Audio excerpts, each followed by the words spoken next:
ইমাম সাহেব যেমনই সালাম ফিরল সালাম আলাইকুম রহমতুল্লাহ, পট করে মুক্তা দিয়ে সালাম আলাইকুম রহমতুল্লাহ, সালাম আলাইকুম রহমতুল্লাহ, সালাম আলাইকুম রহমতুল্লাহ।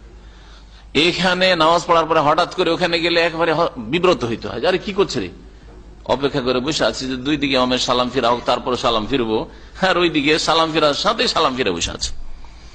আর মুশকিলটা হচ্ছে যে এটা মুকাল্লেদ ভাইরা তো করে করে, আহলে হাদিস ভাইরা করে।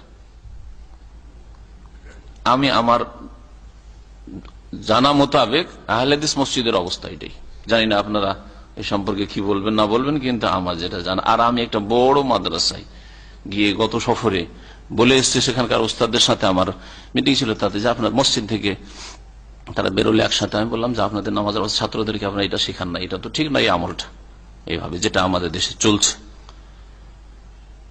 সবাই চুপ, কিন্তু কারণ এটা মুওয়াফাকার সাথে সাথে সালামের সাথে সালাম, আর তারপরে দুটোই সালাম, যেখানে দুটো সালামকে রুকন বলা হয়েছে সঠিক মতে, দুটোই 14টি যে নামাজের রুকন রয়েছে তার মধ্যে একটি হচ্ছে তাসলিমাতাইন, দুটোই সালাম। এমন নয় যে একটা সালাম ফরজ রুকন আর একটা সুন্নাত মুস্তাহাব, এরকম নয়। তাহলে দুটো সালাম যতক্ষণ না হয়েছে ওই রুকনটাই তো আদায় হয়নি ইমাম সাহেবের, আপনি পট করে কি করে সালাম ফিরছেন মুক্তাদি?